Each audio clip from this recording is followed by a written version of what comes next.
Hai guys, yuk kita belajar makro fotografi sama-sama yuk di sini.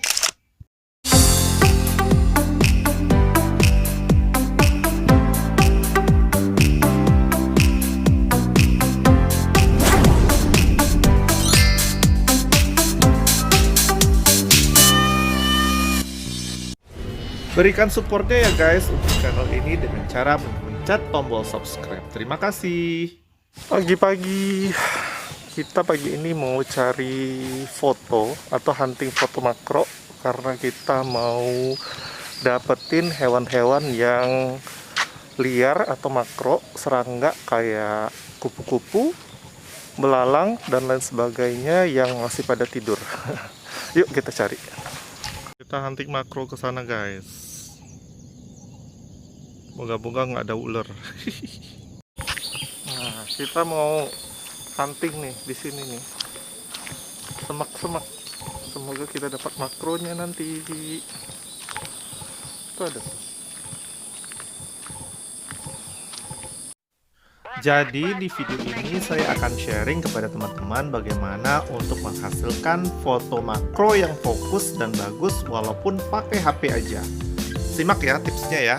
Nah, ini ada makro nih. Tips pertama untuk foto fauna adalah memotret mereka pada saat mereka belum terlalu agresif, yaitu jam 6 pagi sampai dengan jam setengah 8. Tips kedua tentang handphone, memorinya senantiasa banyak, kemudian baterai penuh karena kita tidak tahu yang mana hasil foto kita yang bagus. Dan yang penting adalah layar kamera harus bening dan bersih. Tuh, makro. Tips ketiga, posisi kamera handphone atau kamera DSLR yaitu harus berada sejajar dengan objek yang akan diambil. Dan upayakan tangan tidak tremor.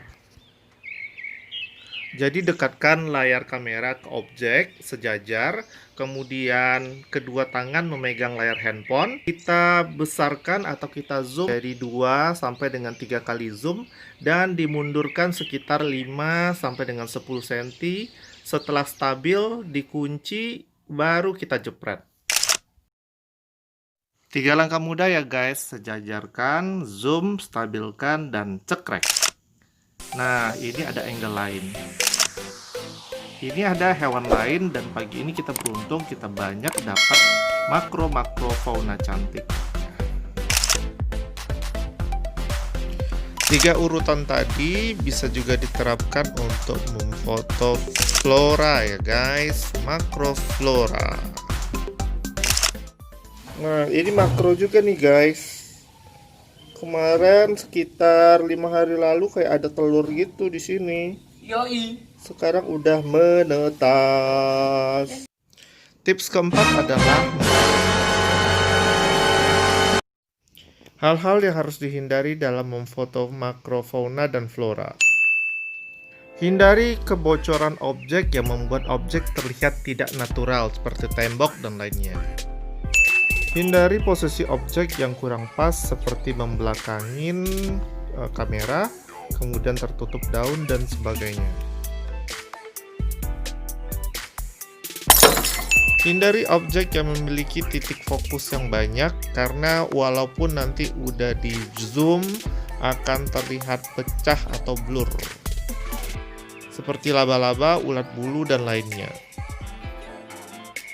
Sebisanya hindari bunga berwarna putih yang strukturnya tidak terlalu kontras karena ketika difoto nanti strukturnya itu akan halus dan hilang.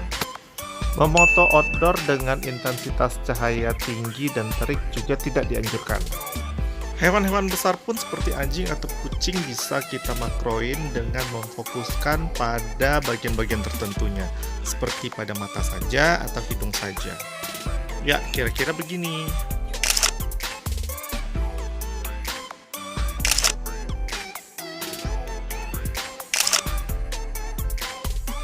Selain flora dan fauna, ada aliran lain dalam makro yaitu still life. Intinya adalah memotret objek-objek kecil seolah-olah menjadi objek yang besar, seperti pembatas buku, bumbu masak, manekin kecil-kecil, keset kaki, sampai dengan keyboard komputer. Nah, ini nih contoh keyboard komputer.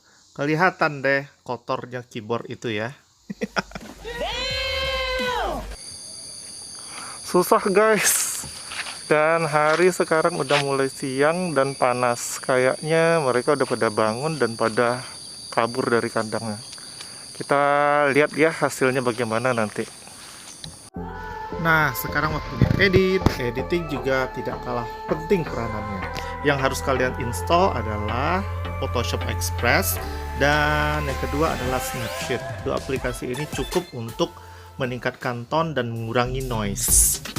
Yuk kita mulai editingnya. Buka Photoshop Express kamu, pilih folder mana yang akan diambil gambarnya. Kita pilih gambar kupu-kupu aja ya. Nah, kemudian pilih tanda ini loh, yang selingkari. Kemudian kita pilih sharpennya, geser hingga ke kanan. Kemudian kita kurangin noise-nya dengan pilih luminance. Dan yang penting adalah sekarang kita crop gambarnya. Ingat ya, pilih yang icon ini. Dan ingat juga the rule of a triangle. Tapi cropnya jangan terlalu besar. Kalau terlalu besar nanti pecah juga gambarnya, walaupun udah ditingkatkan sharpness-nya. Kemudian pilih next dan simpan, kemudian ke galeri. Nah, ini nih beberapa contoh dari makro yang udah kita edit. Bunga putih, bunganya merah, kita fokus ke sini. Kemudian ada kumbang yang sedang kawin, mata kucing yang bisa dibikin juga makro. Kemudian ulat bulu, kalau kita sejajar pasti tidak akan blur ngambilnya. Kemudian ada kumbang, ada kupu-kupu cantik tadi yang kita edit, ada kumbang lagi. Nah, ini contoh dari foto still life makro, orang-orangan kecil miniatur. Ini nemplok di mangga. Nah, ini nih makro putih, bunga yang kurang mantul strukturnya. Dan kalau kita zoom ke makro mahkotanya itu lebih kelihatan. Oke, terima kasih bagi yang udah menonton dan udah mampir ke channel ini. Saya bukan seorang teacher di fotografi, tapi saya suka fotografi. Semoga informasi tadi dan tipsnya berguna bagi kita semua ya. Tonton konten-konten selanjutnya di channel ini dan tunggu giveaway menarik yang ada setiap bulannya. Ayo dukung channel ini dan terima kasih ya. Pencet tombol subscribe dan jangan lupa tonton konten selanjutnya. Bye for now.